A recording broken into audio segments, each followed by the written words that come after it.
ஒட்டுமொத்தமாக திமுக இந்த முறை ஒரு நேஷனல் பர்ஸ்பெக்டிவ்ல தான் இந்த எலெக்ஷனை அணுகுகிறதா? நீங்க போகக்கூடிய வாக்குக்கான உரிமையே பறிக்கப்படுறப்ப நீங்க எந்த இஷ்யூக்கு ஓட்டு போட்டாலும் பிரச்சனையாக போகுது. பொதுப்பட்டியலில் இருக்கக்கூடிய விஷயங்களுக்கான அதிகாரம் மாநிலத்தில் இருக்கு. அதையே உங்களால் நிலைநாட்ட முடியல. நீங்க அது பொள்ளாச்சியில் இது பண்ணீங்க, நீங்க அண்ணா யூனிவர்சிட்டியில் இது பண்ணீங்க, காங்கிரஸ் நீட்டை கொண்டாந்தது, பிஜேபி இது கொண்டாந்தது, இப்படி லாவணி கச்சேரிகள் எந்த விதமான நன்மையும் அரசியலில் பயக்கப்படுறது. Top 10 states highest crime against women வந்து தமிழ்நாடு கிடையாது. First state Uttar Pradesh. ஏன் போனாங்க வேலைக்குன்னா அதிகமாக விதவையாட்டதுனால தான் போனாங்கன்றது தானே, அதுதானே சரியா பொருந்தது. அப்போ அதற்கு காரணம் என்ன? சாராயமோ அது பெண்கள் வேலைக்கு சார், ஒரு போறதை நிமிஷம் பொதுமைப்படுத்த முடியாதுல்ல.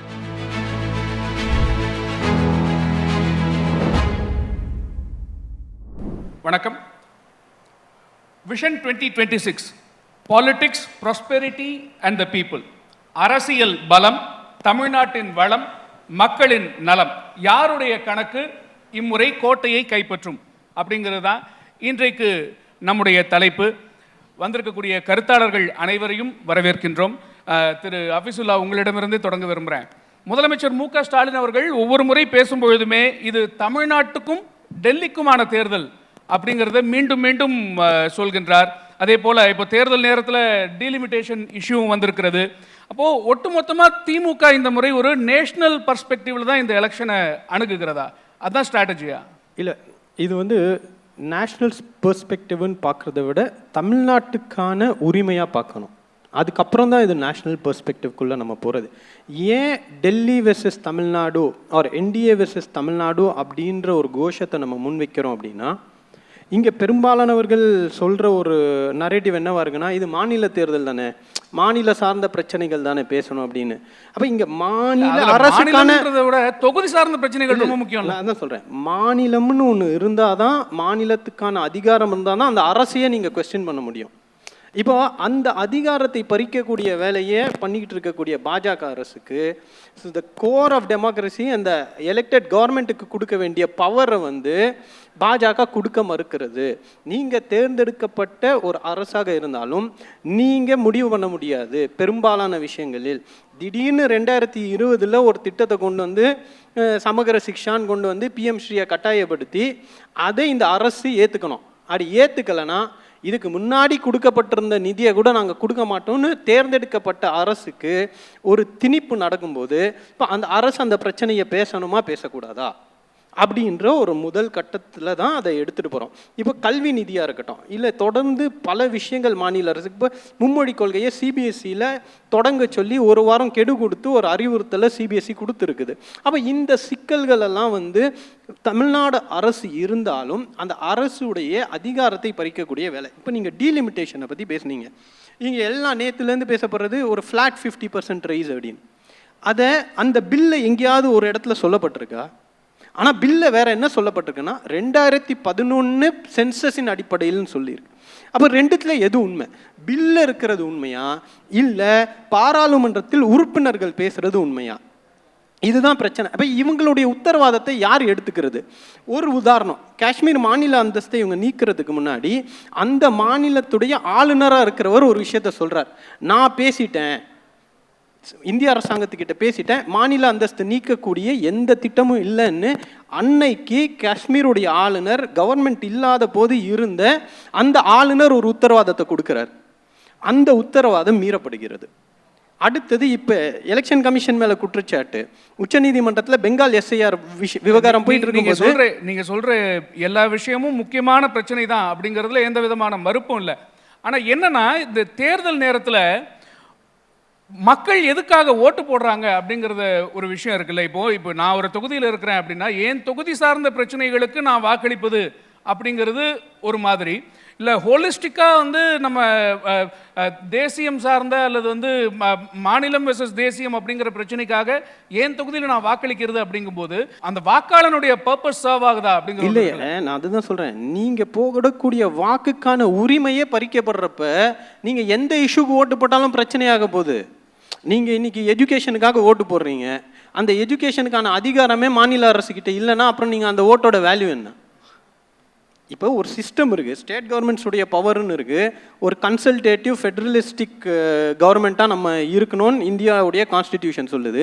ஆனால் அதுவே பறிக்கப்படும் போது நீங்கள் போடுற ஓட்டு நீங்கள் தொகுதி சார்ந்த பிரச்சனைக்கு போட்டாலும் சரி, இல்லை ஒரு மாநிலம் சார்ந்த பிரச்சனைக்கு போட்டாலும் சரி, அது பறிக்கப்படுறது இருக்குல்ல, அந்த அதிகாரம், மாநிலத்துடைய அதிகாரம் பறிக்கப்படுறது நம்ம பேச வேண்டிய ஒரு கட்டாயம் இருக்குது அப்படின்றோம்.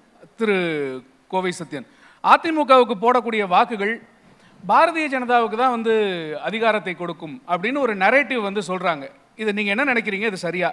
இந்த அரங்கில் இருக்கக்கூடிய நாளைய தமிழகத்தை வழிநடத்தக்கூடிய இளைஞர்களுக்கும் இந்தியாவை வழிநடத்தக்கூடிய இளைஞர்களுக்கும் முதல்கண் வணக்கம். சக பேச்சாளர்களுக்கும் என்னுடைய முதல்கண் வணக்கத்தை தெரிவித்துக் கொள்கின்றேன். 5 வருடம் ஆட்சி திமுகவோடது. இதை சுருக்கி சொல்லணும், நம்மளுடைய ஜென்சி கிட்ஸுக்கு புரிகிற மாதிரி சொல்லணும்னா எப்படி சொல்லணும் அப்படின்னா, அதுக்கு தேடி பார்க்கும்போது பார்த்தா அண்ணன் வடிவேல் நம்மளுக்கு ஹெல்ப் பண்ணியிருக்கிறார். இந்த 5 வருஷம் ஆட்சியை வந்து ஒரு 10 செகண்ட்ல சொல்லி முடிச்சிட்டாரு. நம்ம எது பண்ணாலும் இந்த உலக நம்மள உடனே உத்து பார்க்கணும். ஆதாரித்தனம் பண்ணாலும் நாசுக்கா பண்ணணும்டா. ஆனா நம்ம பண்றது 4 பேருக்கு புரியப்படாது, தெரியப்படாது. இவ்வளவுதான். திமுக ஆட்சி 10 செகண்ட்ல சொல்லணும்னா ஒரு நல்ல டிபேட்டை கொண்டு போகணும்னு நான் பிரசன்ட் பண்றேன். இதை விட நக்கல் அடிக்கிற வீடியோஸ் எனக்கும் எடப்பாடியை பத்தி போட தெரியும். ஆனா இதுதான் ஜனநாயகத்துல இது பண்றானா அடுத்த ரவுண்ட்ல நான் பண்ணுவேன், நீங்க அமைதியா அதை கேட்கலாம். நேத்து வந்து ஒரு ஷோல எவ்வளவு பொங்குனாரு ஒரு தலைவரை பத்தி பேசுறப்ப, இதே கோவை சத்யன் வந்து தனிப்பட்ட தாக்குதல் பண்ணா நான் தாங்க மாட்டேன்னு சொல்லி பொங்குனவர், இன்னைக்கு ஒரு தரமான ஏபிபி எதிர்காலத்தை நோக்கி கொண்டிருக்கக்கூடிய மாணவர்களுக்கு ஒரு 4 செய்தியை சொல்வார்னா, நக்கல் நையாண்டி பண்ணக்கூடிய தற்குறி கூட்டத்துடைய ஒரு எடுத்துக்காட்டா நிக்கிறாருன்றதை இங்க பதிவு பண்ணலாம். இல்ல வேற என்னது? அவர் வந்து அந்த மீம் போட்டதும் வந்து அந்த மீம் இந்த இடத்துல சொன்னதையும் நான் வந்து அதை தவிர்த்திருக்கலாம்னு சொல்றேன். இந்த வார்த்தையும் தவிர்த்திருக்கலாம். நான் சொன்னது தனிநபரா சொல்ல, திமுக தான் சொன்னேன். நான் வந்து ஒரு தனிப்பட்ட மு.க. ஸ்டாலின் பேர் எடுத்தோ உதயநிதி பேர் எடுத்தோ சொல்லல, திமுக பண்ண வேலைன்னு சொன்னேன். அது வந்து ஜனநாயகத்தில் மாண்புல அனுமதிக்கப்பட்ட ஒன்று. புறம்போக்குங்கிற வார்த்தையே சட்டமன்றத்தில் அனுமதிக்கப்பட்ட ஒன்று தான். அதுக்காக நம்ம வந்து அதை உபயோகப்படுத்தாமல் இல்லை. எதுக்கு இதை சொல்கிறேன் அப்படின்னா, 5 வருட காலம் மக்கள் நலன் அப்படின்னு ஒரு துரும்ப கூட கிள்ளி போடாமல் வெத்து விளம்பரம், போலி அறிக்கைகள், போலி அச்சீவ்மெண்ட்ஸ், இதை நான் சாதித்தவுடன் போலி அறிக்கையில் மட்டுமே 5 வருஷம் வாழ்க்கையை ஓட்டியிருக்காங்க. உச்சபட்சமாக என்ன அப்படின்னா, நம்மளுடைய அரசியலமைப்பு சட்டம் கொடுத்த அதிகாரம் என்ன அதிகாரம்? முதல்வருக்குன்னு ஒரு அதிகாரம் இருக்குது. முதல்வரை தேர்ந்தெடுப்பது யார்? அந்த மாநிலத்தை சேர்ந்த மக்கள் தான். எம்எல்ஏவை தேர்ந்தெடுக்க எம்எல்ஏ முதல்வரை தேர்ந்தெடுக்கிறாங்க. நாடாளுமன்றத்தில் சட்டம் இயற்றுறாங்க. அந்த மக்களின் குரலாக நாடாளுமன்ற உறுப்பினர் அங்கே போய் பேசுகிறார். அப்போது ஒரு மாநிலத்துக்கு பாதகம் வருது அப்படின்னா அதை எதிர்க்கக்கூடிய துணிவு அந்த அதிகாரம் வந்து அரசியலமைப்பு சட்டம் மாநிலத்துக்கு கொடுக்குது. இந்த அடிப்படை கூட புரியாமல் அவன் சட்டம் இயற்றினா மாநிலத்துக்கு பாதகம் முடிஞ்சு போச்சு அப்படின்னு இப்போ புலம்புற திமுகவோட வரலாறு என்ன அப்படின்னா, தமிழ்நாட்டுக்கு 62 MP சுதந்திரம் முடித்தோடனே இருந்தது. 12.55 விழுக்காடு. அதுக்கப்புறம் மொழிவாரி மாநிலமாக மாற்றினாங்க, கம்மியாயிட்டே வருது. கடைசியாக கம்மியானது 1973 525 MP 543 மாத்திரம்னு சட்ட திருத்தம் வருது, கொண்டு வருது காங்கிரஸ். அப்போ முதலமைச்சராக இருந்தது யார்? கருணாநிதி. கடைசியாக நம்பர் கம்மியானது 41லேருந்து 39 வந்தது. அப்போ தான் அன்னிலேருந்து இது வரைக்கும் 39 தான் இருக்கும். என்னோட அடிப்படை கேள்வினா, அப்போது கருணாநிதி என்ன பண்ணிட்டு இருந்தார்? எங்கே குரல் கொடுத்தாரு? என்ன பறிபோச்சு? ஐயோ அம்மான்னு எங்கே அடிச்சுக்கிட்டாரு? இப்போ இந்த 2026 நடக்கக்கூடிய தொகுதி மறுவரை பற்றி இந்த பில்லு முடிவு செஞ்சது எப்போ? 25 வருஷத்துக்கு முன்னாடி முடிவு பண்ணார், 2001. அப்போ அதை ஒப்புக்கொண்டது யார்? இதே மு.க. ஸ்டாலினோட அப்பா கருணாநிதி. இன்னைக்கு தூங்கி எந்திரிச்சு இன்னைக்கு காலைல அது வரல. 25 வருடங்களுக்கு முன்னாடி முடிவு செய்த ஒன்று. இல்ல அப்போ வந்து வாஜ்பாய் அவர்கள் வந்து தென் மாநிலங்களுடைய குரலுக்கு மதிப்பளித்து SC/STக்களுக்கான அந்த விகிதாச்சாரத்தை மட்டும் அதிகரிக்கிறேன், ஆனா வந்து மற்றபடி அந்த நம்பர் 543 543ஆகவே இருக்கட்டும் அப்படின்னு அவர் அமெண்ட்மெண்ட் கொண்டு வந்தார். ஒரு விஷயம் நீங்க புரிஞ்சுக்கணும், SC/ST மட்டும் கிடையாது, ஆங்கிலோ இந்தியனும் ஒரு 10 வருஷத்துக்கு அந்த அமெண்ட்மெண்ட் வந்துகிட்டே இருக்கும். அடிப்படை கேள்வி என்னன்னா, 25 ஆண்டுகள் தள்ளி வைக்கணும் அப்படிங்கிறது ஒப்புக்கொண்டது கருணாநிதி. அப்போ 226 வரப்போகுதுன்னு முடிவு பண்ண ஆண்டு எப்போ? 2001, 25 வருஷத்துக்கு முன்னாடி. இப்போ எது குத்துதே குடையுதேன்னு கத்துற திமுக 2019 37 நாடாளுமன்ற உறுப்பினர்கள், 2026 40 நாடாளுமன்ற உறுப்பினர்கள். எத்தனை முறை இந்த தொகுதி மறுவரை இவ்வாறு செய்ய வேண்டும், இவ்வாறு செய்வது தவறுன்னு குரல் கொடுத்துருக்குறாங்க? இல்லை இதுவரைக்கும் காங்கிரஸும் திமுகவும் கூட்டணி இருந்த இதுவரைக்கும் இவருடைய பயணத்தில் அதிகப்படியாக அம்பேத்கர் இயற்றிய அரசியலமைப்பு சட்டத்தை வந்து மாற்றினது நம்ம 128வது தடவை இப்போ மாற்றிக்கிட்டு இருக்கோம். அதில் 70 தடவை மாற்றினது வந்து ஒரே ஒரு குடும்பம். நேரு, இந்திரா காந்தி, ராஜீவ் காந்தி 70 முறை அரசியலமைப்பு சட்டத்தை மாற்றிருக்காங்க அவங்களோட ஆட்சி காலத்தில். அதுக்கப்புறம் 7 முறை மாற்றி அமைச்சது, 7லேருந்து 11 முறை மாற்றி அமைச்சது PV நரசிம்மராவ். இவங்க 2004லேருந்து 14 வரைக்கும் கூட்டணி இருந்தாங்கல்ல, மன்மோகன் சிங் பிரதமராக இருக்கும் பொழுது தேர்தல் அரசியலமைப்பு சட்டம் 7 முறை மாற்றி அமைக்கப்பட்டது. 7 முறை மாற்றி அமைக்கப்படும் போது மொத்த வரலாறு எடுத்தோம்னாக்கா 80 முறை அரசியலமைப்பு சட்டம் மாற்றி அமைக்கும் பொழுது ஏதாவது ஒரு சட்டம் தமிழ்நாட்டுக்காக வந்திருக்கான்னு சொல்லுங்க, ஒரு வரலாறு சொல்லுங்க திமுகவுக்கு. ஆனால் ஒரு முறை தமிழ்நாட்டுக்காக மட்டுமே அரசியலமைப்பு சட்டம் மாற்றப்பட்டது. எப்போ தெரியுமா? 1999 தமிழ்நாட்டுக்கு 69 புள்ளி விழுக்காடு வேணும்னு சொல்லி புரட்சி தலைவி அம்மா முதல்வர் நடத்தினது. இதுதான் மக்கள் நலன் பற்றி அக்கறை. இப்போ அரசியலமைப்பு சட்டம் இவங்க இருக்கும்போது மாறிச்சு. என்ன மாதிரி விஷயத்துக்கு மாறிச்சு தெரியுமா? அந்த மாநில உரிமைகள் எல்லாம் பறிபோகுதுன்னு தான் சொல்றாரு. அதுதான், அது எப்போ தெரியுமா பறிபோச்சு? அதோட வரலாறு சொல்லிடுறேன். 1973 2 MP கம்மியான போது வாய்மொழி இருந்தார் கருணாநிதினு சொன்னேன் இல்லையா? அடுத்து 74 50 வருட புரிந்துணர்வு ஒப்பந்தத்தை புதுப்பிக்கணும் காவேரியில், பண்ணாமல் அப்படியே டீலில் விட்டார். 3 தடுப்பணை கட்டினாங்க கர்நாடகாவில், அமைதியாக இருந்தார். அடுத்த வருஷம் கச்சத்தீவை தாரவாத்து கொடுத்தார். தன்னுடைய ஆட்சியும் அதிகாரத்தையும் தக்க வைத்துக் கொள்வதற்கு காங்கிரஸிடம் மண்டியிட்ட வரலாறு இது. இப்போ 2004லேருந்து 14 மன்மோகன் சிங் இருக்கும்போது அமெண்ட்மெண்ட் வருது. எப்போ? Medical council of India act amendment வருது. கல்வி எதில் இருக்குது? பொதுப்பட்டியலில் இருக்குது. தன்னிச்சை அதிகாரம் கிடையாது. கல்வி பொதுப்பட்டியலில் இருக்குது. துணிஞ்சு எதிர்த்து பண்ண முடியாதுனால பண்ண முடிஞ்சு பண்ணிட்டு போன்னு சொல்கிறதுல என்ன பிரச்சனை இருக்குது? அவங்க சொன்னால் செஞ்சுருவோம். எதுக்கு இவங்க போய் லெட்டர் கொடுப்பாங்க? எப்படி தெரியுமா? ரகசியமாக மத்திய அமைச்சரை பார்த்து PM ஸ்ரீ ஸ்கூல்ஸ், என்னது மும்மொழி கொள்கையின் அடிப்படையில் இருக்கக்கூடிய பிரதான் மந்திரியோட PM ஸ்ரீ ஸ்கூல்ஸ், இதை தமிழ்நாட்டில் நிறுவுவதற்கு நாங்கள் ஒரு கமிட்டியை போடுகிறோம், இசையுடன் உள்ளோன்னு கொடுக்குறாங்க. அப்போ அங்கேயே சமரசம் வந்துருச்சா? உங்களோட கொள்கை இருமொழி கொள்கைன்னு அங்கேயே சமரசம் வந்துருச்சா? எப்படி ஆட்சி அதிகாரம் காசு அடிக்கலான்னா மட்டும் திமுக நிறம் மாறிடும். உடனே அது குட்டு வெளிப்பட்ட உடனே ஐயோ அப்படிலாம் எதுவுமே இல்லை, நாங்கள் கொள்கை சார்ந்த மாநில உரிமை அப்படின்னு. பொதுப்பட்டியலில் இருக்கக்கூடிய விஷயங்களுக்கான அதிகாரம் மாநிலத்தில் இருக்குது. அதையே இவங்களால் நிலைநாட்ட முடியல. அப்போ அதே பொதுப்பட்டியலில் கல்வி இருக்கும்போது தான் MCA ஆக்டை திருத்தம் கொண்டு வந்து இந்தியாவுக்கே நீட் அறிமுகப்படுத்துறது யார்? காங்கிரஸ் திமுக. ஜல்லிக்கட்டு தடை பண்ணுறீங்க, யார் ஆட்சியில் வந்துச்சு? காவேரி யார் ஆட்சியில் போச்சு? பொதுப்பட்டியல் என்பது மாநிலத்துக்கான அதிகாரத்தின் வரையறை இருக்குது, மத்தியத்துக்கான அதிகார வரையறை இருக்குது. மாநிலம் ஒப்புக்கொண்டால் ஒப்புக்கொள்ளலாம், இல்லை என்றால் துணிஞ்சு எதிர்த்து நிற்கலாம். அதுக்கு தான் பொதுப்பட்டியல். அதாவது நிர்வாக ரீதியாக எந்த முடிவு எடுக்காம, மக்கள் நலன் ரீதியாக எந்த முடிவு எடுக்காம ஒரே ஒரு நடவடிக்கை தான், எப்படி கொள்ளையடிக்கலாம். நான் கேட்குறேன், 39 MP 50 வருஷமா இருக்கும். இப்போ தமிழ்நாட்டிலேருந்து ஓட்டு போட்டு தான் இங்கே தீர்மானமாக போகுது பிரதம மந்திரி. இல்ல 330 இல்லைங்க, அந்த கேள்வி 50 வருஷமா இது இப்படியே தான் இருக்கு. இப்பயும் அவசரமா இந்த தேர்தல்கள் நடக்கிற காலத்திலேயே இது அவசரமா உங்களோட குற்றச்சாட்டு அப்படி ஒரு கேள்வி வருது. இல்ல உங்களோட குற்றச்சாட்டு அடிப்படை குற்றச்சாட்டு இங்க நம்பர் கம்மியாயிரும். நீங்க ஆனா நேற்று நாடாளுமன்றத்துல நீங்க சொன்னது வாஜ்பாய் அவர்கள் அதை கன்சிடர் பண்ணி ஒரு சட்ட திருத்தம் கொண்டு வந்தார். நீங்களே நேற்று பாராளுமன்றத்தில் பாரத பிரதமரும் மரியாதைக்குரிய உள்துறை அமைச்சரும் உங்களுடைய பிரதிநிதித்துவம் மாறாதுன்னு சொல்றாரு. ஒரு வருஷத்துக்கு முன்னாடியே ஆல் பார்ட்டி மீட் கூப்பிடுறாங்க. திமுக என்ன சொல்றாங்க? தொகுதி மறுவரை எல்லா பார்ட்டியும் சேர்ந்து வாங்க அப்படிங்க. பிரதான எதிர்கட்சியாக நாங்கள் போகிறோம். போய் எங்களுடைய முன்னாள் அமைச்சர் மாதிரி கூட ஜெயக்குமார் போகிறார். போய் இன்னைக்கு தமிழ்நாட்டில் இருக்கிற 39 MPங்கிறது 543ல் 7.18 விழுக்காடு. இது எக்காரணம் கொண்டு மாறக்கூடாது என்பது அதிமுகவின் நிலைப்பாடு. இதில் உறுதியாக இருங்க, லெட்டராக கொடுக்குறோம். சௌரியமாக அதை மறைச்சாங்க.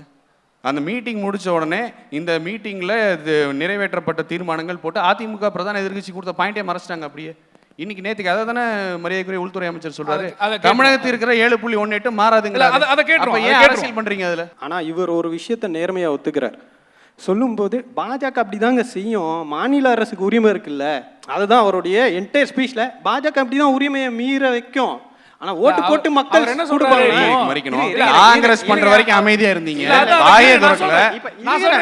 விட்டு கொடுத்தது என் நேரத்துல நான் பேசுறேன், நீங்க அதுக்கப்புறம் நீங்க நீங்க அவுட் ஆஃப் கான்டெக்ஸ்ட் பேசுறப்போ இல்ல சத்யன் சார், நான் I expect some decency from you. நான் நீங்க ஒரு 10 மினிட்ஸ் பேசுனீங்க ப்ரோ.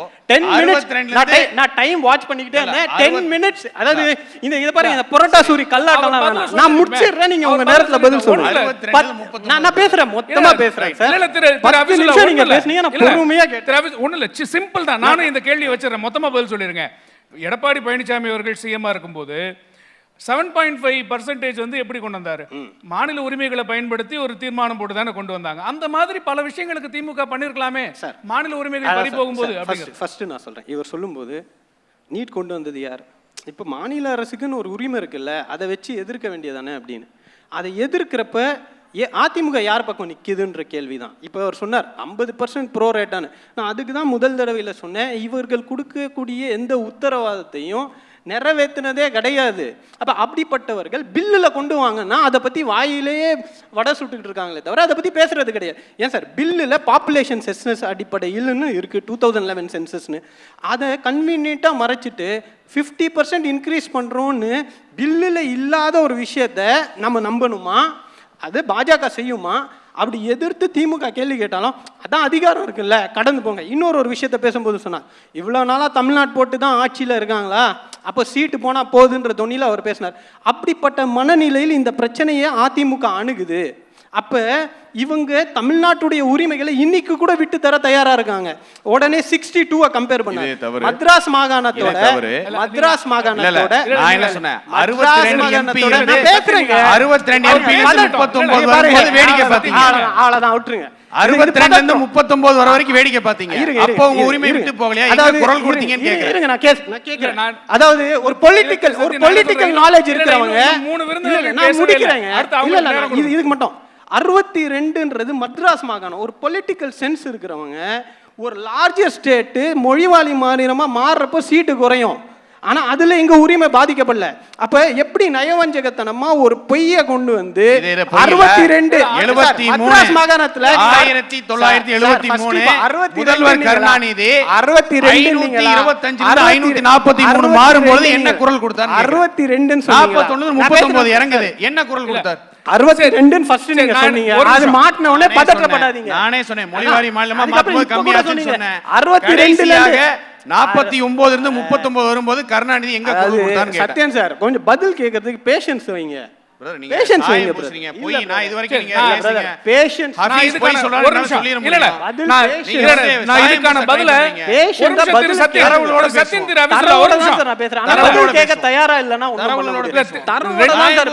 இருவருக்குமே ஒரு வேண்டுகோள், இருவருக்குமே ஒரு வேண்டுகோள். ஆனா பதில் கேட்க தயாரா இல்ல சார், அவ்வளவுதான். இருவருக்குமே ஒரு வேண்டுகோள். மத்த கெஸ்ட்ல நான் பேசுறேன். நான் ஒரு ரவுண்ட் போய் இப்போ நீங்க சொல்ல வேண்டிய பதில நான் திரு கோபண்ணா அவர்கள்ட்ட கேட்றேன். இதுக்கான பதில திரு கோபண்ணா, இந்த கேள்விகள்லாம் இருக்குல்ல, இப்போ காங்கிரஸ் இதற்கு முன்னாடி என்ன செய்தது? இப்போ பாஜகவையும் அதிமுகவையும் குற்றம் சொல்லக்கூடிய இடத்துல இருக்கும்பொழுது இதற்கு முன்னாடி காங்கிரஸும் திமுகவும் என்ன செய்தது அப்படிங்கிற கேள்வி இருக்குல்ல. இல்லை, பொதுவாக இந்தியாவில் நிறைய அரசியல் திருத்தங்களை காங்கிரஸ் செய்ததுன்னு சொன்னார். முதல் திருத்தமே தமிழ்நாட்டு நலனுக்காக 1951 அரசமைப்பு சட்டம் அமலுக்கு வந்த உடனே முதல் தேர்தலே நடைபெறலை. 52 தேர்தல் நடைபெறுவதற்கு முன்பாகவே தமிழ்நாட்டில் இருந்த இடஒதுக்கீடை காப்பாற்ற முதல் திருத்தமே தமிழ்நாட்டுக்காக செய்த பெருமை ஜவஹர்லால் நேருவுக்கு உண்டு, காமராஜருக்கு உண்டு. போராடியவர்கள் தந்தை பெரியாரும் பேரறிஞர் அண்ணாவும். இது தமிழ்நாட்டுக்காகவே அந்த திருத்தம். அப்படி நிறைய திருத்தங்கள் ஏன் செஞ்சேன்னா, 75 வருஷத்தில் 55 ஆண்டுகள் இந்தியாவை ஆண்ட பெருமை காங்கிரஸ் கட்சிக்கு உண்டு. இன்றைக்கு இருக்கிற நவீன இந்தியாவின் வளர்ச்சியில் பெரும்பங்காற்றியது ஜவஹர்லால் நேரு, இந்திரா காந்தி, ராஜீவ் காந்தி. இவர்கள்தான் இந்தியாவை வளர்த்தார்கள். அதை நான் இந்த இடத்துல குறிப்பிட்றேன். ஒன்று. ரெண்டாவது, இப்போ இன்றைக்கி தேர்தல். இந்த தேர்தலில் 4 முனை போட்டி. முதலமைச்சர் வேட்பாளராக திரு மு.க. ஸ்டாலின், எடப்பாடி பழனிசாமி, அடுத்தது சீமான் இருக்கார், தாவேகா விஜய் இருக்கார். இந்த 4 பேரையும் தமிழ்நாட்டு மக்கள் பார்க்குறாங்க. இதில் முதலமைச்சர் மு.க. ஸ்டாலினுக்கு இருக்கிற கூடுதல் தகுதி இந்த 5 ஆண்டு கால சாதனைகள். இந்தியாவிலேயே மகாராஷ்டிரா மாநிலத்துக்கு அடுத்து வளர்ச்சியில் 2வது இடத்தில் இன்றைக்கி தமிழ்நாடு இருக்குது. கிட்டத்தட்ட 31 லட்சம் கோடி மொத்த உள்நாட்டு உற்பத்தி அந்த வளர்ச்சியை பெற்றிருக்கிறாங்க. தமிழ்நாட்டில் தனிநபர் வருமானம் இன்றைக்கி 3,60,000 ரூபா. தேசிய தனிநபர் வருமானம் 1,90,000. ஆக தேசிய வருமானத்தை விட தமிழ்நாட்டு மக்களின் தனிநபர் வருமானம் அதிகமாக இருக்கிறது. வாழ்வாதாரம் உயர்ந்திருக்கிறது. பல துறைகளில் இந்த தமிழ்நாடு அரசு சிறப்பாக செயல்பட்டிருக்கு. மக்கள் பயனடைந்திருக்கிறார்கள். அதாவது மகளிர் உரிமை திட்டம், கட்டணமில்லா விடியல் பயணம்னு மிகப்பெரிய சாதனைகள். 505 சாதனைகளில் 400க்கும் மேற்பட்ட சாதனைகளை நிறைவேற்றி சாதனை படைத்த அரசு திராவிட முன்னேற்ற. நீங்க எப்படி சொல்றீங்க, ஆனா 500+ வாக்குறுதிகள்ல 60க்கு மேல நிறைவேற்றவே இல்லை அப்படின்னு அதிமுக சொல்றாங்க. அதாவது இதெல்லாம் நான் சொல்றேனே, தேர்தல் வாக்குறுதி இருக்கு, அது எந்த வாக்குறுதி நிறைவேற்றலை சொல்ல கிட்டத்தட்ட 100 வாக்குறுதி நிறைவேற்றலை. அது ஒன்றிய அரசு சம்பந்தப்பட்டதுனால நிறைவேற்ற முடியல. அதனால தான் பிரச்சனை. மற்றபடி நிறைவேற்றி இருக்கிறார்கள், மக்கள் பயனடைந்திருக்கிறார்கள், மக்கள் மகிழ்ச்சியாக இருக்கிறார்கள். இன்றைக்கி தமிழ்நாட்டில் ஒரு பர்சனாலிட்டி ஆஃப் ஸ்டாலின் என்கிற அந்த பிம்பம் இன்றைக்கி மிகப்பெரிய அளவில் இருக்குது. அவருடைய செல்வாக்கு கூடியிருக்கு. மக்கள் மத்தியில் அவருடைய மதிப்பு நீங்கள் பார்க்கலாம். அவருடைய நரேட்டிவ் பொதுக்கூட்டங்களில் அவர் உரையாற்றுகிற போது அவர்கள் வைக்கிற வாதங்கள், டெல்லிக்கும் தமிழ்நாடுக்கும் இந்த போட்டி, தமிழ்நாடு அவுட் ஆஃப் கண்ட்ரோல் டெல்லிக்கு. ஏன்னா இன்றைக்கி என்னென்னா அதிமுக கூட்டணியில் இருக்குது, ஆனால் அந்த கூட்டணியை இயக்குவது மோடியும் அமித்ஷாவும் தான். அந்த வகையில் அதிமுகவை இயக்குகிற பாஜகவை எதிர்த்து தான் இன்றைக்கி தமிழ்நாட்டில் முதலமைச்சர் ஸ்டாலின் இன்றைக்கி பிரச்சாரம் மேற்கொள்கிறார். அவர் ஒரு கருத்தியலை முன்வைத்திருக்கிறார். தமிழ்நாடு வளர வேண்டும் என்று சொன்னால் பாஜக பிடியில் தமிழ்நாடு போகக்கூடாது. இந்தியாவிலேயே தமிழ்நாட்டில் தான் பாஜக நுழைய முடியாத ஒரு மாநிலம் இருக்குது என்று சொன்னால், பாஜகவை எதிர்க்கக்கூடிய அரசியல் பேராண்மை துணிச்சல் உள்ள ஒரு முதலமைச்சர் இருக்கிறார். நான் சமீபத்தில் ஒரு வீடியோவை பார்த்தேன். இந்த தொகுதி சீரமைப்பு குறித்து முதலமைச்சர் ஸ்டாலின் பேசியிருக்கிறார். அந்த உரையில் அரசியல் பேராண்மையோடு மிக துணிச்சலாக ஒரு முதலமைச்சராக இருப்பவர் தன் பதவியை பற்றி கொஞ்சம் கூட கவலைப்படாமல் தமிழ்நாட்டு உரிமைக்காக, ஏன்னா இந்த மக்கள் இந்த தொகுதி சீரமைப்பு நிறைவேற்றப்பட்டால் இந்தி பேசுகிற 10 மாநிலங்களின் வாக்குகளை பெற்றுவிட்டு தென் மாநிலங்களை புறக்கணித்து விட்டு எந்த மசோதாவையும் அவர்கள் நிறைவேற்றி விடலாம். அதற்கு பிறகு நம்மளுடைய குரல் ஒடுக்கப்படும். வடநாடு வடக்கு தெற்கு எப்படி பங்களாதேஷ், கிழக்கு பாகிஸ்தான், மேற்கு பாகிஸ்தான் எப்படி சுரண்டப்பட்டு வங்கதேசம் உருவானதோ அதை போல ஒரு மிகப்பெரிய இரண்டாந்தர குடிமக்களாக தென் மாநில மக்கள் குறிப்பாக பாதிக்கப்படுகிற நடத்தப்படுகிற ஒரு அபாயகரமான சூழ்நிலை தான். அதற்காகத்தான் இன்னைக்கு நீங்க பார்த்தீங்கன்னா ஒரு தொகுதி சீரமைப்பு வந்த உடனே அவர் வீடியோ வெளியிட்டார். உடனடியாக திராவிட முன்னேற்ற கழகம் உள்ளிட்ட கட்சிகள் எல்லார் வீடுகளிலும் கருப்பு கொடியேந்தி எல்லா நாட்டு கிராமப்புறங்களெல்லாம் இது பிரச்சனையாக இருக்குது. இந்தியாவிலேயே தொகுதி சீரமைப்பை கிராமந்தோறும் எதிர்க்கிற ஒரு மாநிலமாக தமிழ்நாடு வளர்ந்திருக்கிறது. தமிழ்நாடு என்பது பாஜக எதிர்ப்பு பூமியாக மாறி இன்றைக்கி தந்தை பெரியார், காமராஜர், கலைஞர் போன்றவர்கள் இந்த தமிழ்நாட்டை வளர்த்திருக்கிற அந்த சூழலில் விழிப்புணர்வோடு இன்றைக்கி இருக்கிறாங்க. இவருடைய சாதனைகளை பார்த்து தமிழ்நாட்டு மக்கள் பயனடைந்திருக்கிறார்கள். அந்த இடத்துல தான் நான் திரு நாராயணன் திருப்பதி அவர்கள்ட்ட கேட்க விரும்புகிறேன். இப்போ தமிழ்நாட்டில் ஒரு காலத்தில் ஒரு ஒரு ஒரு விஷயம் சொல்லுவாங்க, எந்த தேர்தலாக இருந்தாலும் இந்த தமிழ்நாட்டு அரசியல் அப்படிங்கிறது மறைந்த முதலமைச்சர் கருணாநிதி அவர்களை சுற்றி இருக்கும். கருணாநிதி அவர்கள் வேணுமா வேண்டாமா, கருணாநிதி எதிர்ப்பு, கருணாநிதி ஆதரவு, இப்படி தான் அரசியல் இருக்கும் அப்படின்னு ஒரு விஷயம் சொல்லுவாங்க. இப்போ அந்த இடத்துக்கு மோடி அவர்கள் வந்துட்டாரோ? இப்போ மோடி எதிர்ப்பு அரசியல் தான் இப்போ களத்தில் இருக்குதோ? இந்த தமிழக சட்டமன்ற தேர்தலானது தமிழ்நாட்டிற்கும் டெல்லிக்குமான தேர்தல் என்று திரு ஸ்டாலின் அவர்கள் கூறியிருக்கிறார். ஆனால் உண்மையிலேயே என்னவென்றால் இந்த தேர்தலானது திமுகவிற்கும் தமிழ்நாட்டிற்குமான தேர்தலாகத்தான் எனக்கு தெரிகிறது. எப்படியாவது திமுகவை ஆட்சி கட்டிலிருந்து விரட்டி அடிக்க வேண்டும் என்கின்ற ஒற்றை குறிக்கோளுடன் இருப்பது இங்கே இந்த அரங்கத்திலே அமர்ந்திருக்கக்கூடிய எனதருமை சொந்தங்கள், குறிப்பாக மாணவிகள். ஏனென்றால் கடந்த 5 வருடங்களில் தமிழ்நாட்டில் இருக்கக்கூடிய பெண்களுடைய பாதுகாப்பு என்பது கேள்விக்குறியாக்கியிருக்கிறது. குறிப்பாக அண்ணா பல்கலைக்கழகத்தில் இன்று வரை நமக்கெல்லாம் விடை கிடைக்காத யார் அந்த சார். கோவையிலே ஒரு மாணவி பயங்கரமாக கற்பழிக்கப்பட்டிருக்கிறார். கிட்டத்தட்ட 40க்கும் மேற்பட்ட பள்ளி குழந்தைகள், 4 வயது பெண் குழந்தை, 8 வயது மாணவி பாலியல் பலாத்காரத்திற்கு உட்படுத்தப்பட்டு மிக மோசமான முறையில் 2 வாரங்களுக்கு முன்னாலே விளாத்திகுளத்திலே நாம் பார்த்தோம். ஒரு 12ஆம் வகுப்பு மாணவி விளாத்திகுளத்திலே கற்பழிக்கப்பட்டு படுகொலை செய்யப்பட்டது. இதையெல்லாம் கேட்டால் காஷ்மீரை பார், மணிப்பூரை பார் என்றெல்லாம் சொல்கிறார்களே தவிர ஒரு அரசாங்கம் சட்ட ஒழுங்கை பாதுகாக்க தவறி இருக்கிறது. குற்றங்களை தடுக்க தவறி இருக்கிறது. காவல்துறை எதற்காக இருக்கிறது? ஏன் அதிகாரம் வழங்கப்பட்டிருக்கிறது காவல்துறைக்கு? குற்றம் நிகழ்ந்த பின்னர் கண்டுபிடிப்பதற்காக அந்த அதிகாரம் வழங்கப்படவில்லை. குற்றங்களை தடுப்பதற்காக, to prevent crimes from happening. இங்கே இருக்கக்கூடிய நம்முடைய மாணவிகள் மாணவர்கள் இதை புரிந்து கொள்ள வேண்டும். குற்றங்களை தடுக்கத்தான் காவல்துறை இருக்கிறது, அதற்குத்தான் அதிகாரம் வழங்கியிருக்கிறோம். நான் கேட்க முடியுமா ஏன் நீங்கள் இப்படி செய்கிறீர்கள் என்று? நான் சாதாரணமாக யாரையும் போய் விசாரிக்க முடியாது. காவல்துறைக்கு அதிகாரம் இருக்கிறது, அந்த அதிகாரம் கொடுக்கப்பட்டிருக்கிறது குற்றங்களை தடுக்க. ஆனால் அதிலிருந்து முழுமையாக தவறி இருக்கிறது இந்த அரசாங்கம் என்பதுதான் உண்மை. பள்ளிகளில் கல்லூரிகளில் ஆசிரியர்களால் நடக்கக்கூடிய பல்வேறு கொடுமைகள், பள்ளிகளில் கல்லூரிகளில் மாணவிகளுடைய பாதுகாப்பு கேள்விக்குறியாக்கி இருப்பது என்பது பள்ளி கல்லூரி கல்வித்துறையினுடைய மோசமான நிர்வாகம். இப்போ நீங்க சொல்ற குற்றச்சாட்டுகள் தமிழ்நாட்டில் நடந்தது அப்படிங்கிறதுல எந்த விதமான மாற்று கருத்தும் இல்லை. ஆனா அதுக்கு என்ன பதில் சொல்றாங்க அப்படின்னா, அதற்கான நடவடிக்கைகள் இனி நடக்காத மாதிரி எடுத்திருக்கிறோம். ஆனா அதே நேரத்தில் பாஜக ஆளக்கூடிய மாநிலங்களில் இது இன்னும் அதிகமாக நடக்குதுன்னு கேட்குறாங்க. சார், நான் ஒரு தமிழன், தமிழ்நாட்டில் நடக்கிறத பற்றி பேசிக்கிட்டு இருக்கிறோம். தமிழ்நாட்டுக்கான தேர்தல் நடக்குது. வெளி மாநிலத்தில் ஓட்டு போடுவாங்களா? ஓட்டு போட மாட்டாங்க. இங்கே இருக்கிற ஓட்டர்ஸ் தான் ஓட்டு போடுறாங்க. நாம் எதற்காக இந்த அரசாங்கம் மாற்றப்பட வேண்டும் என்று பேசிக்கொண்டிருக்கிறோம். இதனால் நீங்கள் அங்கே பாரு இங்கே பாருன்றதுலாம் அதுதான் முதல் வார்த்தையிலே அதை சொல்லிட்டேன் நான். அதனால் இங்கே நடப்பது என்ன? எது காரணம் என்றால் மது மற்றும் போதை. இதை தடுப்பதற்கு இந்த அரசாங்கம் தவறி இருக்கிறது. நீங்கள் ஒரு மாணவி கற்பழிக்கப்படுகிறாள், ஒரு பெண் கற்பழிக்கப்படுகிறார்.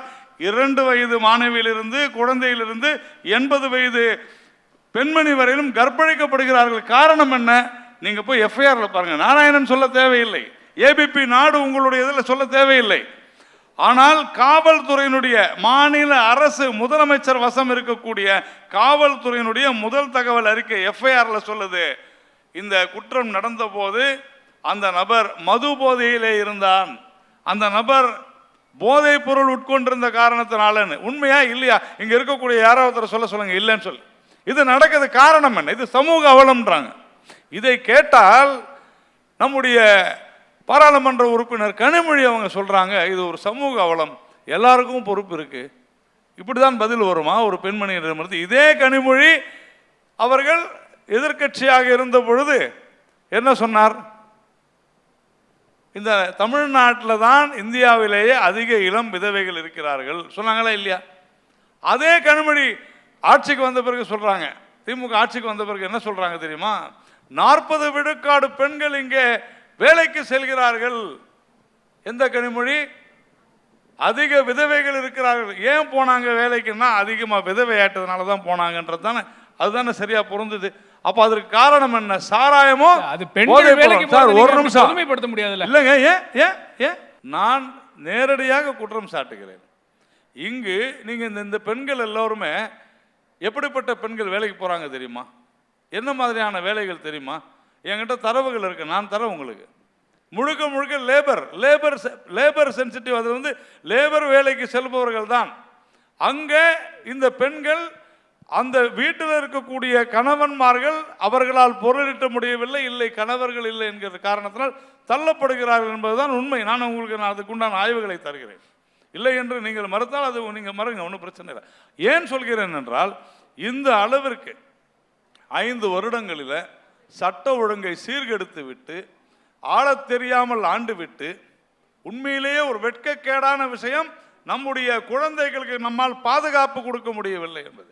இதைவிட வேற ஏதாவது காரணம் வேண்டுமா? இந்த அரசாங்கம் தூக்கி எறியப்பட வேண்டிய அரசாங்கம் என்று.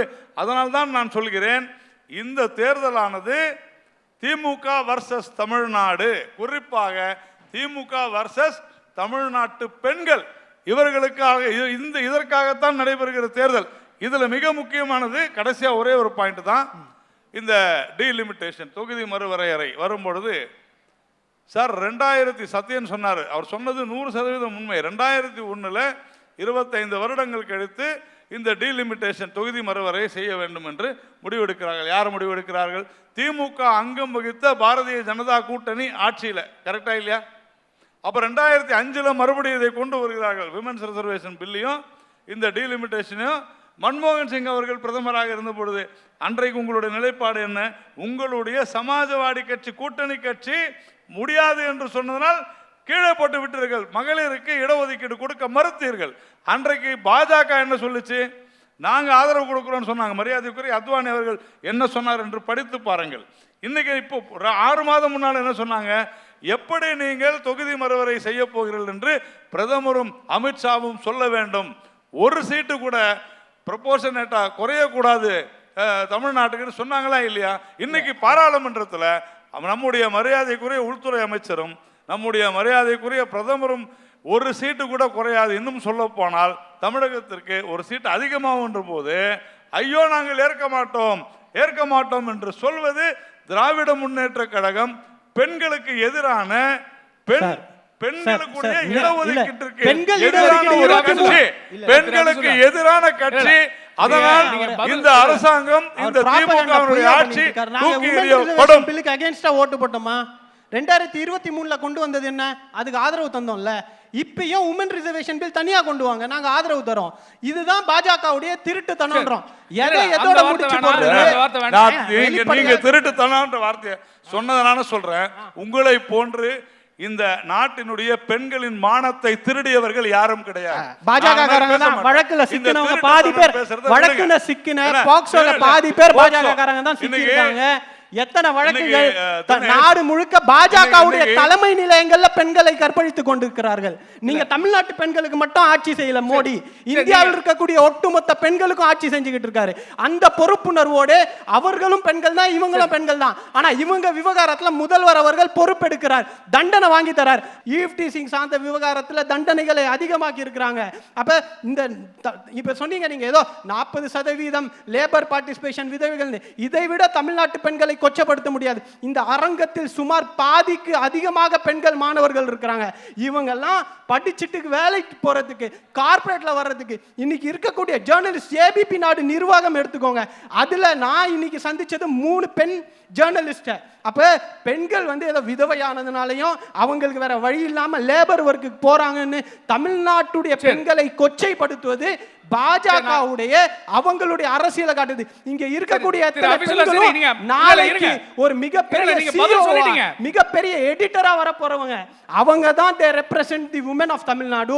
நீங்க சொல்றது இருக்கலாம், but that is not the reality of Tamil Naduன்றதை நீங்க புரிஞ்சுக்கணும். இப்போ நான் சொன்ன அத்தனையும் கோயம்புத்தூர் நடைபெற்றது உண்மையா இல்லையா?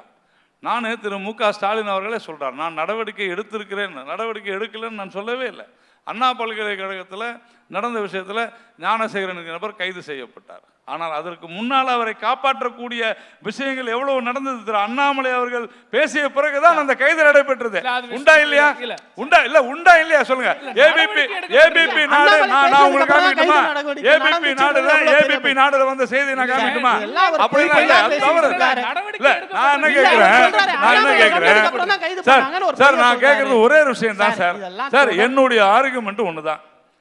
தமிழ்நாட்டில் 2026 தேர்தல் எதற்காக நடத்தப்படுகிறது, எதை முன்வைத்து நடத்தப்படுகிறது என்று சொன்னால், பெண்களுடைய பாதுகாப்பு தமிழ்நாட்டில் கேள்விக்குறியாகி இருக்கிறது. குறிப்பாக பெண் மாணவிகளுடைய பாதுகாப்பு கேள்விக்குறியாக்கப்பட்டிருக்கிறது. முக்கியமான விஷயம் சொல்லிட்டீங்க. ஓகே, இல்ல ஒரே நிமிஷம், நான் இன்னும் ஸ்ரீதர் சார்ட்ட போகவே இல்லை, அவருக்கான நேரம் நம்ம இன்னும் கொடுக்கவே இல்லை.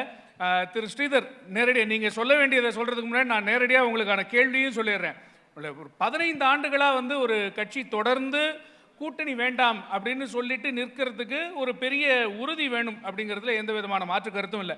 ஆனால் அதே நேரத்தில் நாம் தமிழரை ஆதரிக்கின்றவர்கள் கூட நீங்கள் ஓட்டுக்களை பிரித்து வேறு யாரோ ஒருவர் ஜெயிக்கிறதுக்காக ஹெல்ப் பண்ணுறீங்க அப்படிங்கிற குற்றச்சாட்டுகள் தொடர்ந்து உங்கள் மேலே இருந்துகிட்டே இருக்குது. இப்படி கூட்டணிக்கு போகாதன் மூலமாக நீங்கள் சாதிக்கக்கூடியது என்ன? உங்களால் வெல்ல முடியுமா, அல்லது மீண்டும் யாரோ ஒருவர் வெல்வதற்காக உதவுகிறீர்களா? உலகம் தோன்றிய நாள்லேருந்து கொலையும் களவும் கற்பழிப்பும் இருக்குது. தோன்றிய நாள்லேருந்தே இருக்குது. அதை எதிர்த்து போராட வேண்டாம், அது மாறலுக்கு எதிரான விஷயம்னு சொல்ல வேணாம் நம்ம என்னைக்காவது சொல்லுவோமா? எத்தனை ஆண்டு காலம் அது போயிருக்கு, எவ்வளோ தூரம் போயிருக்குன்றது முக்கியம் இல்லை, அது தேவையா இல்லையான்றது தான் முக்கியம். 75 ஆண்டு காலம் இன்றைக்கி விடுதலை அடைந்த நாடு. 1967 2026 வரைக்கும் 60 ஆண்டு காலம் திராவிட கட்சிகள், திமுக அதிமுக மாறி மாறி ஆட்சி. இவ்வளவு நாள் ஆட்சிக்கு பிறகு நம்ம எங்கே இருக்கோன்ற கேள்வி இருக்குல்ல, அந்த கேள்வி இன்னமும் பேருந்து ஓடாத கிராமங்களிலும் இன்னமும் கழிப்பறை இல்லாத ஊர்களிலும், இன்னமும் பேருந்து நிறுத்தங்களில் நிழற்குடை இல்லாத இடங்களிலும், இன்னமும் ஓடுகிற பேருந்தில் ஃபுட்போர்டு இல்லாதையும் போயிருந்து ஒழுகிற இடங்களிலும் தான் இருக்கிறோம். நம்ம என்ன வளர்ச்சியை நாம் கொண்டுட்டோம் கேட்டால், அவர் தனிநபர் வருமானம் கூடிடுச்சு, அங்கே இந்தியா அளவில் இவ்வளோ கூடிடுச்சு, தமிழ்நாட்டு அளவில் இவ்வளோ கூடிடுச்சு, டீலிமிட்டேஷன் பற்றிலாம் பேசுகிறாங்க. டீலிமிட்டேஷன்லாம் தமிழ்நாட்டுக்கு தான் பிரச்சனையா? அது இல்லை, ஒட்டுமொத்த தென் மாநிலங்களுக்கும் பிரச்சனை. யாரெல்லாம் அன்றைய தேதியில் மக்கள் தொகை குறைப்புக்கு உதவி பண்ணாங்களோ, யாரெல்லாம் அதை தீவிரமாக, அரசாங்க திட்டம் தான் அது, ஒன்றிய அரசோட திட்டம் தான். அந்த திட்டத்தை யாரெல்லாம் சிறப்பாக செயல்படுத்தணும்னு நினச்சி அரசாங்க திட்டத்துக்கு உதவி பண்ணாங்களோ அதில் மக்கள் குறைஞ்சி போச்சு. அதனால் நிறைய மக்கள் குறைஞ்சதுனால உங்களுக்கு மக்கள் தொகைக்கு ஏற்ற மாதிரி நீங்கள் கான்ஸ்டியூன்சி வச்சுக்கோங்க, பாராளுமன்றங்களை வச்சுக்கோங்கன்னு சொல்கிறது தமிழ்நாட்டுக்கு மட்டுமான பிரச்சனை இல்லை, அது ஒட்டுமொத்த தென் மாநிலங்களுக்கான பிரச்சனை. அப்போ ஒரு அரசு திட்டத்தை செயல்படுனா இப்படி ஒரு சிக்கல் வருமானத்தை சேர்த்து யோசிக்க வேண்டியிருக்கு. ஆனால் பாஜக தரப்பில் என்ன சொல்கிறாங்க, இல்லைங்க, it is not proportionate to population, இது ப்ரோரேட்டா பேசிஸில் கொடுக்குறோம், உங்களுக்கு 40 இருந்ததுன்னா 60 கொடுக்குறோம், 60 இருந்தவங்களுக்கு அதுக்கேற்ற மாதிரி கொடுக்குறோம், பர்சன்டேஜில் கொடுக்குறோன்றாங்க. இது எதுவுமே இன்னும் கிளாரிஃபை ஆகலை. ஆனால் திமுக இது ஒரு எலெக்ஷன் அஜெண்டாவாக செட்டப் பண்ணுது. இதில் நாங்கள் அப்படியே மக்கள் மாநில உரிமைக்காக பாடுபடுறோன்ட்டு. மாநில உரிமைக்காக திமுக எப்போதாவது பாடுபட்டு இருக்கிறதா? ஐயா அண்ணாதுரையோட பேரறிஞரோட முதல் ஸ்டேட்மெண்ட்டு, ஆட்டுக்கு தாடியும் நாட்டுக்கு கவர்னரும் எதற்கு என்பது தான். அதாவது மாநில உரிமைகளுக்கு இடைஞ்சலாக இருக்குது, சட்டம் இயற்றும் போது இந்த கவர்னரோட இது செயல்பாடு சிக்கலாக இருக்குன்றதுனால தான் அது பேச்சு. அன்னைக்கு 62 தொடங்கிய முழக்கம் இன்னை வரைக்கும் இன்னும் கவர்னர் இருக்காங்க. 18 ஆண்டு காலம் திமுக அரசு மத்திய அரசில், அது காங்கிரஸோடையோ பாஜகவோடையோ அமைச்சர் பதவியில் இருந்தது. இத்தனை முறைகளில் நாங்கள் எங்களோட அடிப்படை கோட்பாடே ஆட்டுக்கு தாடியும் நாட்டுக்கு கவர்னரும் தேவையில்லை, இது வேண்டாம் என்று சொல்லியவர்கள் எத்தனை பேர்? ஏன் திமுகலேருந்து அந்த அஜெண்டாவை, அவங்க மினிஸ்டராக இருந்தாங்கல்ல, அவங்க எத்தனை துறை அமைச்சராக இருந்தாங்க நீங்கள் பாருங்கள். எவ்வளவு போக்குவரத்து துறை, கப்பல் துறை, ஒளிபரப்புத்துறை, எத்தனை துறையில் இருந்தாங்க. எப்பொழுதாவது இந்த கோரிக்கை ஏன் இப்பொழுது மட்டும் ஐயோ உரிமை போகிறது என்று பேச வேண்டிய தேவை இருக்கிறது? அதற்கு எந்த பதிலும் இல்லை. கேட்டால் ஏதாவது ஒரு உப்பு இருக்கான்னு கேட்டால் வாட்டர் போட்ரின்வாங்க, உப்பு இருக்கான்னு கேட்டால் பருப்பு இருக்குங்கன்னுவாங்க. அந்த பதில் எனக்கு தேவையில்லை. இந்த லாவணி கச்சேரிகள், நீங்கள் அது பொள்ளாச்சியில் இது பண்ணீங்க, நீங்கள் அண்ணா யூனிவர்சிட்டியில் இது பண்ணீங்க, காங்கிரஸ் நீட்டை கொண்டாந்தது, பிஜேபி இதை கொண்டாந்தது, இப்படி லாவணி கச்சேரிகள் எந்த விதமான நன்மையும் அரசியலில் பயக்கப்படுறது. நான் இப்போ ஒரு சின்ன உதாரணம் சொல்ல பாருங்க. நிறைய பேருக்கு இங்கே நிறைய பேர் இருக்கோம், நம்ம நிறைய பேருக்கு அவசரமாக சாமி கும்பிடணும்னு என்றைக்குன்னா தேவை ஏற்பட்டுருக்கா? இன்றைக்கி இப்போ உடனே 5 நிமிஷத்தில் சாமி கும்பிடணும்னு தேவை ஏற்படலை. ஆனால் அவசரமாக எல்லாருக்கும் பாத்ரூம் போகணும், யூரின் பாஸ் பண்ணணும். நீங்கள் இங்கே இப்படி சென்னைக்கு வெளியில் போங்க, இப்படி கீழே இறங்கிடுங்க, இந்த பெருநகர ஹோட்டலில் விட்டுடுங்க. எந்த இடத்துலையாவது நீங்கள் ரோட்டில் போனால் அவசரமான ஒரு சாமி, பிள்ளையார் கோயில் இருக்கும், இப்படி புத்தி போட்டுக்கலாம், ஒரு அம்மன் கோயில் இருக்கும், கும்பிட்டுக்கலாம். எங்கேயாவது நீங்கள் ஒரு சிறுநீர் கழிக்க முடியுமான்னு சொல்லுங்கள். உள்ளே போனால் சிறுநீர் கழிக்க முடியாது, பொது கட்டண கழிப்பிடங்களில் வாந்தி தான் வரும். 1. 2, உங்ககிட்ட காசு இல்லை, ஒரு டீ குடிக்கணும்னு நினைக்கிறீங்க, குடிக்காமல் போகலாம், பணம் இல்லைப்பா, குடிக்காமல் போகலாம். இல்லை டிஃபன் சாப்பிட்ணும்னு நினைக்கிறேன், கையில் காசு இல்லை, குடிக்காமல் போகலாம். எனக்கு அவசரமாக 1க்கு போகணுங்க, நான் கையில் காசு இல்லை, நான் அப்படி காசு இல்லைன்ற காரணத்துக்காக 1க்கு போக முடியுமா? இன்னமும் அப்படி தானே இருக்கு. சென்னையில் சொல்லுங்க, நீங்க மனசாட்சியோட இந்த எல்லா பிள்ளைங்களும் ஒரு நேரம் எல்லாம் இருக்கு. நான் ஏன் சொல்ல வரேன், நீங்க 60 ஆண்டு திராவிட கால ஆட்சிக்கு பிறகும் எங்க புறப்பட்டோமோ அந்த இடத்துல தான் இருக்கும், இன்னமும் அங்கதான் இருக்கும். நீங்க நான் என்ன கேட்குறேன், ஒரு பேருந்து நிறுத்தம் இருக்கு, ஒரு பொம்பளை பிள்ளை பஸ்ஸுக்காக காத்திருக்கு, மழை பெஞ்சா என்ன பண்ணணும், பக்கத்தில் போய் ஒரு கடையில் நிற்கணும், மழையில் நினைக்கூடாது, ஏன்னா பேருந்து நிழற்கூட இல்லை. இப்படி உள்ளே போகிற நேரம் பேருந்து நிற்காமல் போயிடலாம், இல்லை ஓடி வந்து ஏற முடியாது, கை போட முடியாமல் போகலாம். அப்போ அந்த சூழ்நிலை இருக்குது. அப்போ அங்கே நிற்கணும். அங்கே நின்று ஒரு மழை பெய்யுதுன்னு வச்சுங்களேன், போகிற அந்த மழை பெய்கிற நேரம் ஒரு பொம்பளை பிள்ளைக்கு மாதவிடாய் காலம்னு வச்சுங்க, நனைஞ்சி போச்சு, அதோட மனசு எப்படி துடிக்கும்னு பாருங்கள். நான் என்ன சொல்கிறேன்னா, இன்னும் இந்த அடிப்படை விட்டே நம்ம தாண்டலைன்றேன். எந்த ஊரில் இருக்குன்னு சொல்லுங்க. நான் இப்போ இது இங்கேருந்து நான் என்னோட கருத்தை பின்வாங்கிட்டு போயிடுறேன். இது அவமானமா இல்லையா? இது அடிப்படை இல்லையா? இன்னும் அடிப்படையை கூட நம்ம செலுத்திக்காமல் இருக்கோம், ஆனால் வளர்ச்சியை பற்றி பேசுகிறோம். அப்போ இது மாற்றம். இது அதே மாதிரி கான்ஸ்டியூஷனை திருத்தணுங்க, எத்தனை முறை வேணால் திருத்துங்க, 100 முறை திருத்துங்க. எல்லா திருத்தங்களும் எதுக்குங்க? மக்கள் நன்மையை நோக்கி தானே. இது எத்தனை முறை அவங்க ஆட்சி, எத்தனை முறை திருத்தினா என்ன? திருத்தல் என்ன சிக்கல்? தவறு இருந்தால் திருத்திக்க, 500 முறை இருந்தால் திருத்திக்க, 1000 முறை இருந்தால் திருத்திக்க. ஏன் இந்த அரசியலமைப்பு சட்டத்தை கிழிச்சு போட்டுட்டு புதுசாக கூட எழுதிக்கிங்க, தேவைக்கு தானுங்க, இது எழுதப்பட்டது தானுங்க. அப்போ இது எத்தனை முறை திருத்துறோம், யாருக்காக திருத்துறோன்ற பாயிண்டெல்லாம் இல்லை, தேவை இருக்கா இல்லையா, அந்த திருத்தம் மக்கள் நலன் சார்ந்ததா இல்லையா. சாலைகள் இருக்குல்ல, எத்தனை ஊர்ல பேருந்து அதாவது இல்ல அதாவது நீங்க வந்து அடிப்படை தேவைகளே நிறைய வந்து இன்னும் செய்ய வேண்டியது. தாண்டல. இங்க தாண்டல. அதான் இங்க வந்து பிரச்சனைகள் வந்து மடைமாற்றப்படுது, அஜெண்டா வேற மாதிரி செட் பண்றாங்க அப்படிங்கறத சொல்ல வரீங்க. இப்போ நான் கும்மிடிப்பூண்டி பகுதியில் போட்டியிடுறேன். பல 200 கிராமங்களுக்கு நான் பயணப்பட்டுட்டேன். எந்த கிராமத்துலையுமே ஒரு நிழற்குடையோட ஒரு பேருந்து நிலையம் தண்ணீர் குடி தண்ணீரோட இல்லை. நான் சொல்றது சத்தியம். தப்பா இருந்தா என்னை யார் வேணா எது வேணா பண்ணிக்கோங்க. 1 2 பல ஊர்களில் பேருந்தே போகிறதில்ல. அங்கே என்ன சிக்கல் வருதுன்னா, பேருந்து போகலை, பிரதான சாலைகளில் மெயின் ரோட்டில் விட்டுட்டு போயிடுறாங்க. அந்த பொம்பளை பிள்ளைங்க ஸ்கூல் போயிட்டு வந்தாங்க, காலேஜ் போகிற பொம்பளை பிள்ளைங்க நிற்குது. ஊருக்குள்ளே 2 கிலோமீட்டர் நடந்து போகணும். போக வழி இல்லாதனால அங்கே போகிற வேனு இல்லை யாரோ ஒரு 2 சக்கர வாகனத்தில் போகிற தெரிஞ்சவங்கள கை போட்டு போகிறாங்க. தொடர்ச்சியாக அப்படி போகும்பொழுது அந்த பெண்களோட மனநிலைமை, இந்த கூட்டிகிட்டு போகிறவங்களோட மனநிலைமை என்னவா இருக்குது, அது என்ன மாதிரி பாலியல் சீண்டல்களுக்கு சிக்கல்களுக்கு கொண்டு போய் விடும். ஏன் 75 ஆண்டு காலுக்கு பிறகு நம்ம ஊருங்களுக்கு, நான் கும்மிடிப்பூண்டி எங்கே இருக்குது, சென்னையிலேருந்து 50வது கிலோமீட்டரில் இருக்குது. இந்த உலக பெருநகரங்களில் ஒரு நகரமாக இருக்கிற சென்னையிலேருந்து 50 கிலோமீட்டர் தான் இந்த லட்சணம்னா மற்ற இடங்கள்ல இருக்கும். இதில் என்ன என்ன வளர்ச்சி வந்து என்ன பிரயோஜனம் நான் கேட்குறேன். இந்த சாலைகளுக்கு வண்டி வாங்கும்போது 15% நம்ம டேக்ஸ் கட்டுறோம், ரோட் டேக்ஸ் கட்டுறோம். பெட்ரோல் போடும்போது செஸ் கட்டுறோம். ஆனாலும் ஒன்று ரோடு இல்லை, ரோடு இருந்தால் நான் பணம் கட்டி போக வேண்டியது. இது என்ன அவல நிலைமை? நான் 2 தடவை கட்டியும். இப்போ இதெல்லாம் வலிக்கிறது. இதெல்லாம் தான் மாற்ற வேண்டிய பிரச்சனையை தவிர இங்கே ராக்கெட் விடுறேன், நான் ரங்கராட்டினம் சுற்றுறேன் தேவையில்லாத வேலை. ஓகே. அதாவது தமிழ்நாட்டில் இப்போது திராவிட முன்னேற்ற கழகத்தில் மு.க. ஸ்டாலின் மீண்டும் ஆட்சி அமைக்கணுன்றது ஒரு நரேட்டிவ். அந்த நரேட்டிவை திசை திருப்புவதற்கு இந்த பாலியல் பலாத்காரம், பெண்கள் பாதுகாப்பு இல்லைன்னு சொல்கிறாங்க. தேசிய குற்றாவண காப்பக அந்த அறிக்கையை இல்ல நீங்க இல்ல இப்போ நீங்க புதுசா ஒன்று சொன்னீங்கன்னா அதுக்கு எல்லாரும் பதில் சொல்ல ஆரம்பிப்பாங்க. பதில் சொல்றேன். இல்ல குற்ற ஆவண காப்பக அறிக்கையை படிச்சா இல்ல அறிக்கையை படிச்சீங்கன்னா top 10 states highest crime against women வந்து தமிழ்நாடு கிடையாது. ஃபர்ஸ்ட் ஸ்டேட் உத்தரப்பிரதேசம், மத்திய பிரதேஷ், ராஜஸ்தான், ஹரியானா இப்படி தான் போதே தவிர தமிழ்நாடு கிடையாது. 1. 2வது வளர்ச்சியே இல்லைன்னு சொல்றாரு. 1947 இந்தியா எப்படி இருந்தது? ஆர்கே சண்முகம் செட்டியார் பட்ஜெட் தொகை 140 கோடி. இன்னைக்கு 40 லட்சம் கோடிக்கு மேல பட்ஜெட் போடுறாங்க ஒன்றிய அரசு. 40 லட்சம் கோடி போட்டு எனக்கு பாத்ரூம் இல்லைன்னு நான் சொல்றேங்க. நாடு சரி சார், இல்ல உங்க கருத்தை எடுத்துக்கிறேன். நாடு வளரவில்லை என்று சொல்லுவது மாதிரி எனக்கு ஒரு பதில் இருக்கு. சின்ன பதில் தான்.